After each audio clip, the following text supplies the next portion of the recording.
With us, Alex Mallon, our new Justice reporter, I should say, former White House reporter, Jordan Phelps, White House reporter, but both of you were at the White House yesterday for a briefing on the president's immigration plan, which he just unveiled in the Rose Garden a short time ago. Take a listen.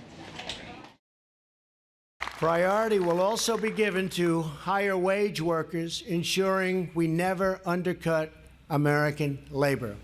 To protect benefits for American citizens, immigrants must be financially self-sufficient. Finally, to promote integration, assimilation, and national unity, future immigrants will be required to learn English and to pass a civics exam prior to admission. Okay, so let's break down the plan and put it up for everybody to see. Then we'll get into some of the details. The president says this plan will keep the overall number of legal immigrants to this country exactly the same, 1.1 million green cards given out each year. But he says the distribution of those green cards will now be done through what they're calling a point system based on worker skills, based on the ability to speak English, what they're calling patriotic assimilation. It does not address the dreamers, of course, those young undocumented immigrants that are in this country. It also talks about tightening up border security, which we already knew. But Jordan Phelps, the big headline out of this whole process is that the White House wants to shift the composition of those coming into the country on a more merit-based plan as opposed to family ties, which is the current focus. Yeah, that's the big headline here, Devin. And this is really the president's way to reframe this issue. The White House is concerned that the president is always cast in a negative light on this issue, and they're trying to show what he's for here rather than have it always framed as what he's against. And Alex, from the Justice Department perspective, which you have been following closely, the administration facing that big challenge down at the southern border with processing a lot of these asylum claims coming into the United States. Part of this plan would also try to overhaul the asylum system as well. And this is definitely a shift because I think earlier in the week, what our understanding is that asylum was not largely going to be addressed in this plan put forward by the president. But I think anticipating that criticism that would come out, the president has said that he wants instead more of an expedited way to deal with those Central American migrants that are coming up to the southern border that is creating that crisis on our border right now, and an expedited way to handle those migrants. On the front end, we understood yesterday from this briefing at the White House, rather than on the back end as it currently works, if you come into the United States, you're given a court date and basically released to show up at court. In some cases, the backlog of cases, that date could be 2 years from the time you enter the country. The president's team yesterday told us they want to come up with a plan to adjudicate these things much more quickly on the front end, get people's cases resolved. The fine print, though, has not yet been released. We haven't seen the details. But let's talk about the impact that this would have on families and on immigrants seeking to come to the United States legally, with an immigration attorney who helps those applying to become citizens and green card holders go through that process. Francis Arroyo joins us from California. Francis, great to see you. So one of the headlines out of this that Jordan was mentioning was the president is proposing shifting more focus towards those merit-based workers. Right now, it's only about 12% of green card holders. They want to make it about 50%. What's your reaction to that proposal? Well, it's a complete overhaul of how the immigration system currently works. Typically, the immigration system is divided into two, mainly employment-based and family-based. So what this merit-based system does is it does away completely with the employment-based system that we have, which is separated into different categories based on skill, on employment, and it also does away with a lot of the categories within the family-based system. So it would eliminate, for example, parents petitioning children over 21, siblings petitioning siblings, and children petitioning parents. So it essentially does away with what's called the visa bulletin, and it has a great impact because what it does is it eliminates the immigration law essentially and turns it into this vague merit-based system, which we really don't understand what it is. I understand if I looked into it, if you're a little older, you'll have less points. If you have more education, you'll have more points. So in listening to his press conference, I have the notes right here. He said he wanted to promote equality and opportunity for all. I really don't think this is the system to do that with. Tom Bossert, the president's former Homeland Security advisor and an ABC News contributor, has been part of those meetings. He joins us now on the phone. Tom, thank you for joining us. I want to get your reaction to picking up where Francis just left off to some of the criticism the president is already facing. He's being called a migrant hypocrite from immigration groups because, as you know, so many of his family members, his mother and father-in-law, for example, received green cards because of their family ties. Well, I applaud the president for this, and I understand critics are going to jump on him for a lot of reasons, to include those details that we don't yet know. But to get a conversation started about reforming our immigration system requires us to start with broad principles and answer those details in a way that accommodates both sides of this debate politically and all those different concerns that we have in our economy. So I believe the president's doing something positive here. And to contrast a proposal that doesn't have all the details yet fleshed out against our current system in a way that makes him in some way vulnerable to criticism is just a little bit unfair. So how would I answer that question about his family? We are moving our country, and remember the history of it. We went from a system that was open and permissive to a system in 1920 that was based on the immigrants' national origins, to a system in the 60s that said that's racist or discriminatory in some way, that favors family preferences. So now, to get into our country, based on the law passed in 1965, you have to have a family member here, or you have to possess some specified skill that will bring you here under a guest worker program that's capped. That is a very random way and very random justification for entry into the United States. If you don't have a family member here, good luck. You're not going to get here. You have to come illegally and establish an anchor. That's difficult for people to understand. So to move the conversation into a new system that's based on the needs of our economy and the needs of our infrastructure and so forth, and open to all nationalities, is probably a good move. And for people criticizing it, they're probably getting a little bit ahead of themselves. Tom Bossert, thank you. And Alex, you were at the briefing yesterday with White House officials, and they were making that case that a lot of Western countries, European countries, actually have much higher proportions of their legal foreign residents in the country are based on skill, not so much family. They're trying to model, actually, Canada, the United Kingdom, and others. Yeah, they certainly wanted to take the focus off of what we've recently heard, that this was more a policy based on an internal argument in the White House. And they wanted to say, look at what other countries are doing that actually makes sense to them, rather than this is an argument between, you know, the national side of the White House and Stephen Miller and people like Jared Kushner, who's kind of pushed for a more Democrat-friendly type immigration, comprehensive immigration overhaul. The Speaker of the, hold on one second, Jordan. The Speaker of the House, just coming in right now, has also made some news on the president's plan, lashing out at President Trump for what he just unveiled. Take a listen. But I want to just say something about the word that they use, merit. It is really a condescending word. Are they saying family is without merit? Are they saying most of the people who have ever come to the United States in the history of our country are without merit because they don't have an engineering degree?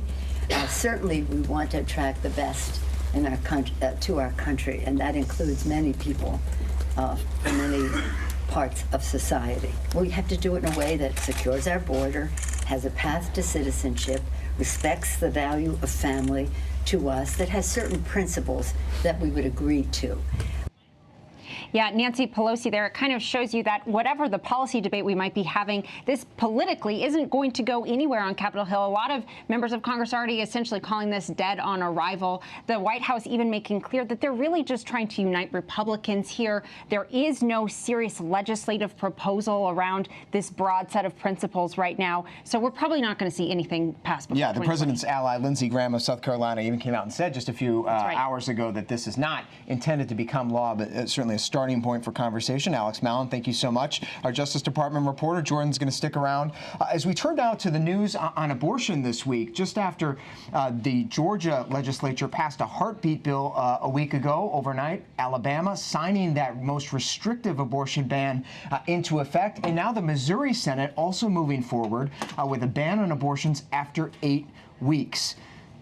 Opponents of those efforts have spilled into the streets of Georgia today. Our Avery Harper was down there following the rally, which also turned out a prominent 2020 Democratic candidate. Avery, tell us what's going on down there.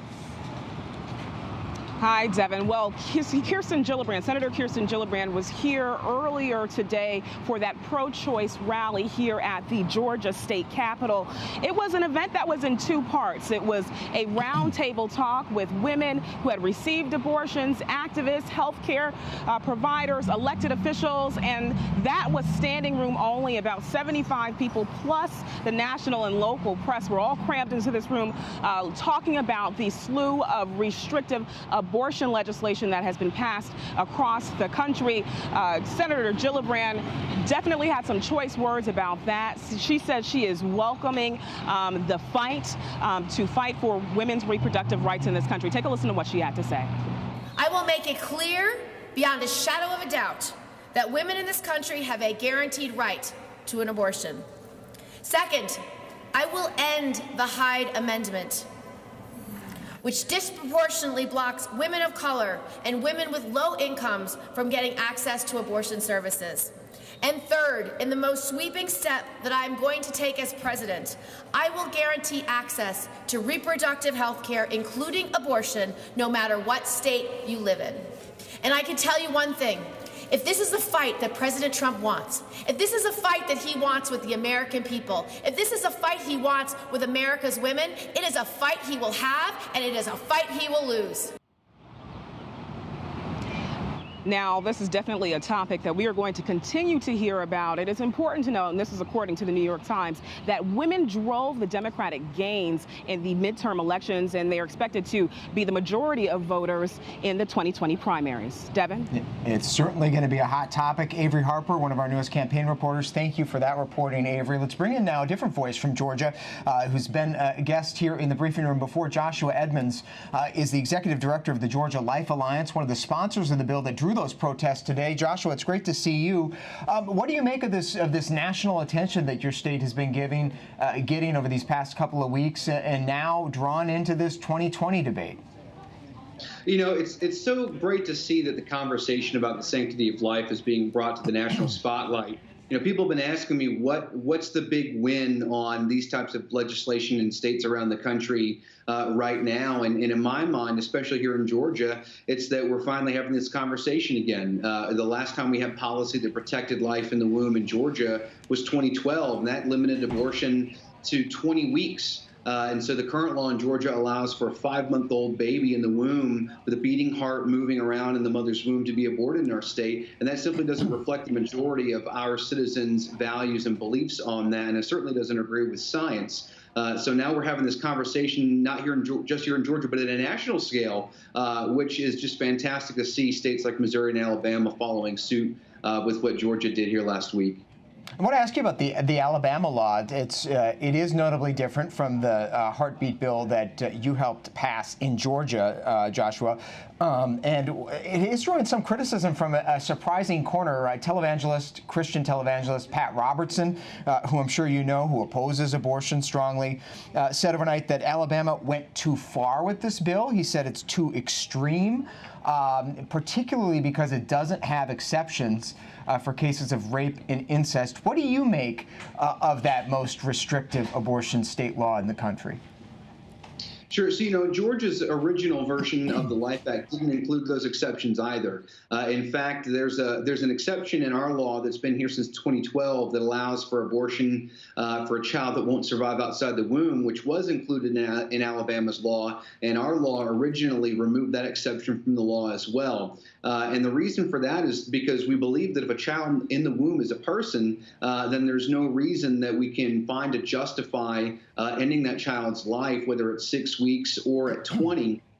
So each state's legislature is unique and different, and the process of crafting policy and the committee process is unique to each state. And our committee process saw that language added in. Alabama's didn't. And we champion every state's effort to protect more life in their state and across the country. So you don't think that their law is too extreme? Is that what I hear you saying?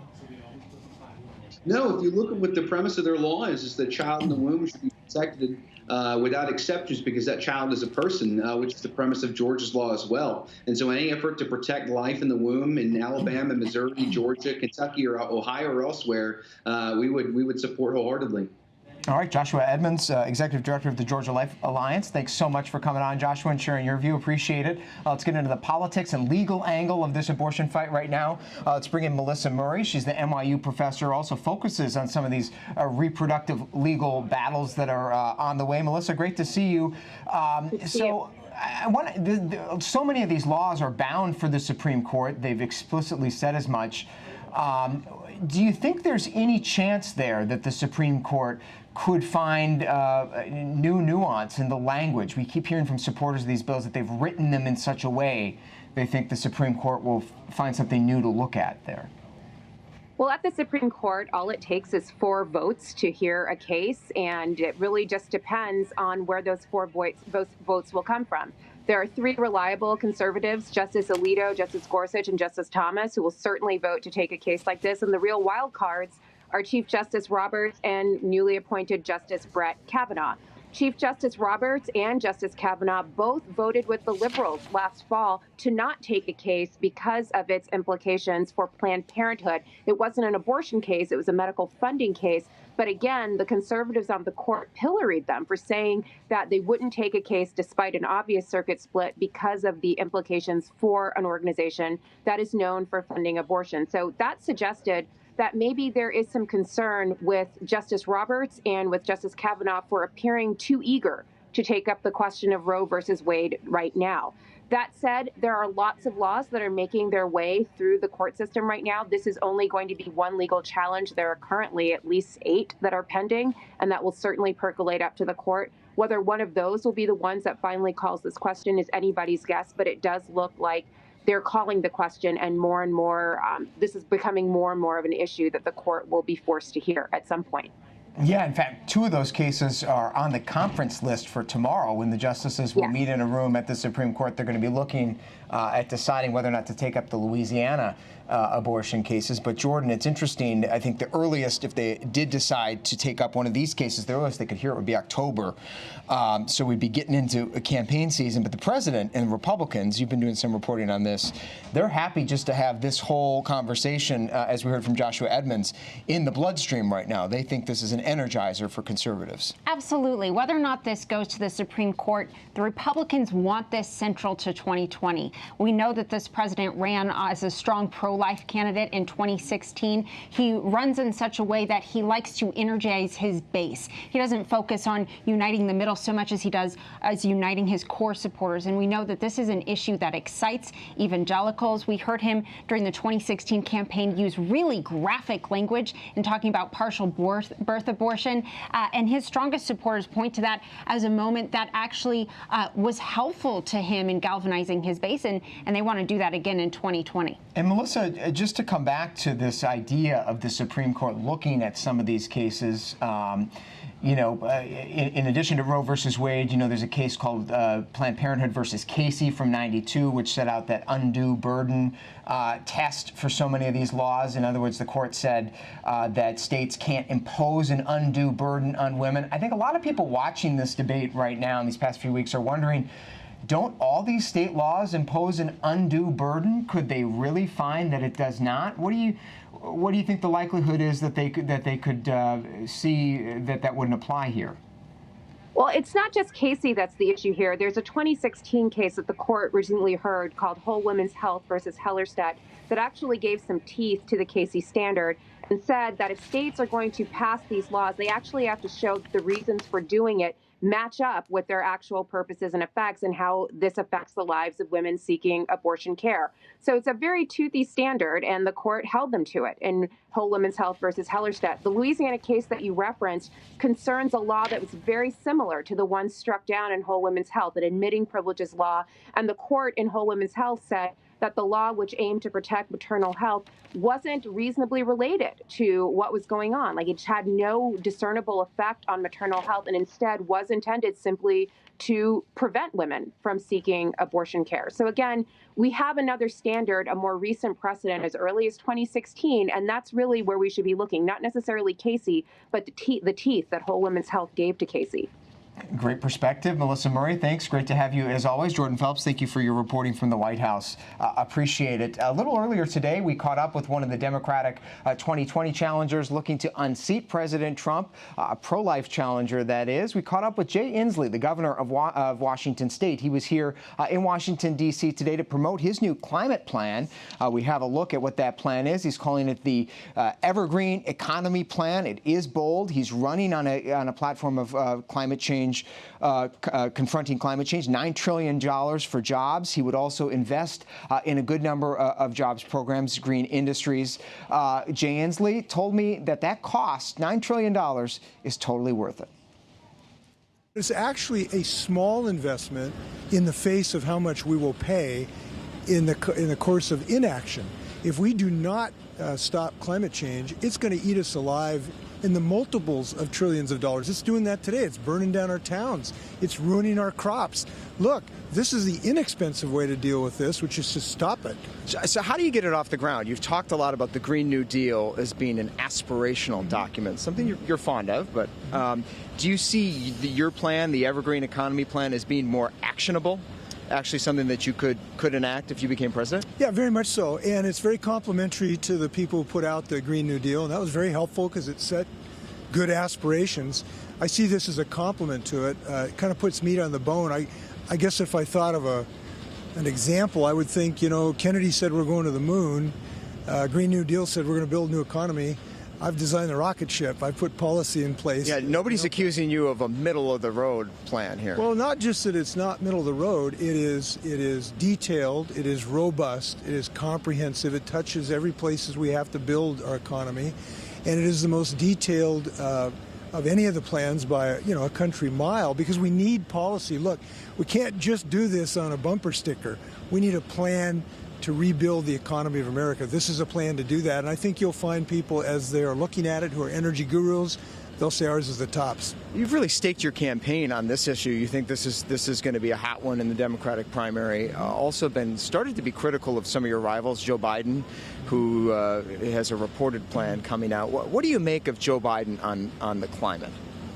Well, I know people were concerned about this comment that somehow we would have a middle ground, because we haven't seen it yet, to be clear. We haven't seen it yet, but if you look at the lens through, let's do halvesies here. Let's have half measures.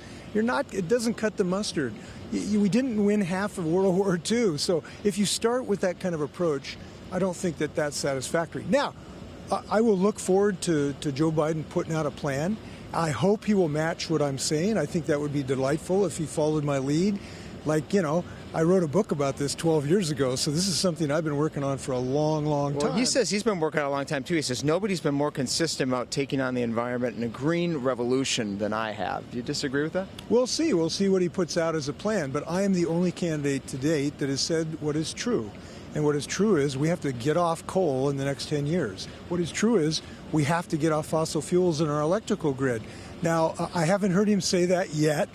I hope he will join me. I hope all of them will join me so that we can get a candidate who will make Donald Trump a blip in history, and we can build a clean energy economy. That's what I'm about. I want to ask you about two quick headlines in the news today. Abortion. Alabama signed a really restrictive bill, as you know. Yeah. They want it to go to the Supreme Court. How would you confront a Supreme Court that would overturn Roe v. Wade? If you're a president, how do you confront that? A lot of people are concerned about the conservative majority. What would you do? Well, as president, I would try to rally the nation for federal protections in this regard. And we can do that from a federal basis to protect women across the United States. Look, a woman's liberty, and this is a liberty interest, this is a privacy freedom issue for a woman. And whether you have that or not should not depend on your zip code. If you're an American, you should have the freedom and privacy that a woman has enjoyed for decades now. I want to ask you quickly about Iran. Obviously in the headlines, very tense right now with Iran. Would you be open to sitting down and talking to Iran's leaders? Do you think they can be trusted? Look, it depends on the circumstances, but I know who can't be trusted, and that's Donald Trump. He lies to us every day, maybe every hour. And I've seen the run-up to the Iraq War that I opposed vigorously. You see parallels. And we should not have another president who can get us into another Iraq War. And I call on all my Democrats to join me to stop this chaos of trying to drum up threats that may not exist. And the president today is unveiling a new plan on immigration. He says we should move away from family-based priorities, more towards merit-based for green cards. Is that broadly a principle you'd support? Well, look, for a guy who's married to a woman who got in under questionable circumstances, it takes a lot of gall to try to change this situation. No, we are finding families to be the building block for our communities. Families are the folks who get together to start businesses. Some of the best small business people in my state are people who get their whole family working in an enterprise. And that's why our immigrants have been such a lifeblood of economic development.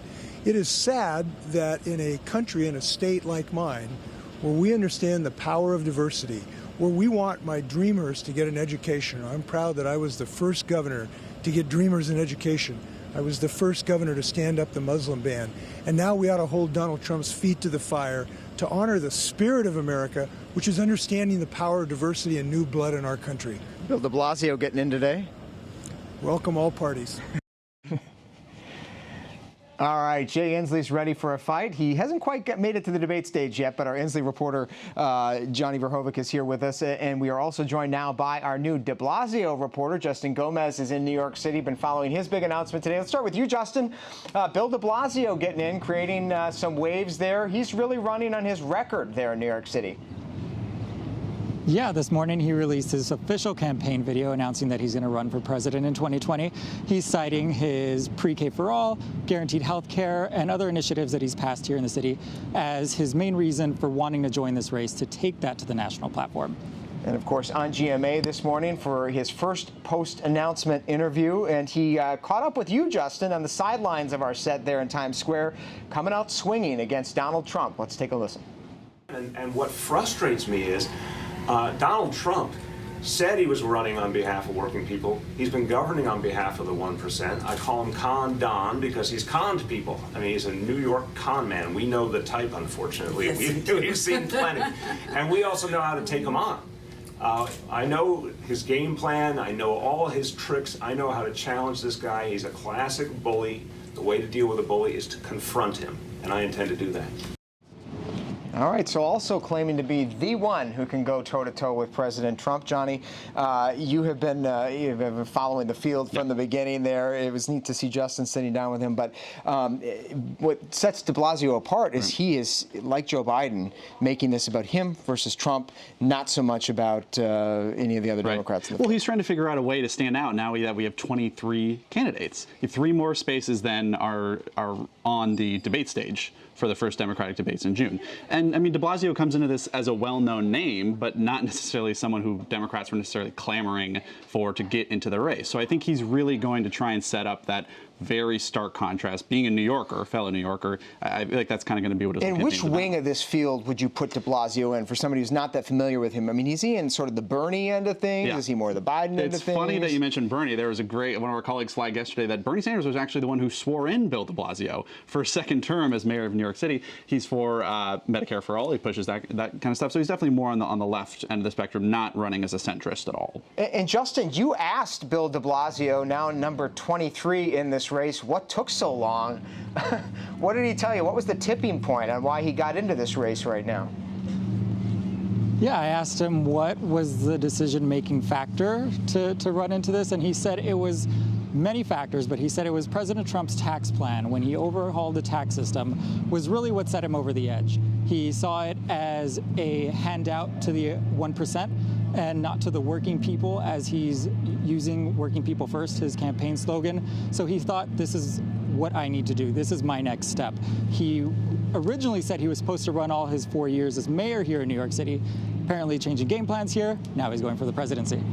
Yeah, and he did face some hecklers, we should say, all day long. A lot of New Yorkers unhappy with Bill de Blasio, and that created some minor headlines in New York City. But Justin Gomez will be on the trail with him throughout the way. Justin, thank you so much for your reporting and for your interview. And Johnny, it's interesting because we're talking about debates. We asked Jay Inslee earlier today whether he's going to be on that stage. He's not yet hit that threshold. We're about a month away from the debates. How are they going to do it with 23 candidates? Well, so that's the thing. They are going to cap it at 20. The DNC has announced that there's going to be tiebreaker rules, and it's going to be based on basically the people that qualify on 2 thresholds, the donors, 65,000 donors, and 1% in 3 national or early state polls, and they're kind of going to average that and then go down the list, down to there's polling. Going to be and some then chopping. Going to be there some is. chopping. People are going to be upset about it. And we'll be following it. Johnny, thank you so much. I'm Devin Dwyer in Washington. Great to have you with us on this busy Thursday here in the briefing room. Join us tomorrow, 3:30 Eastern Time.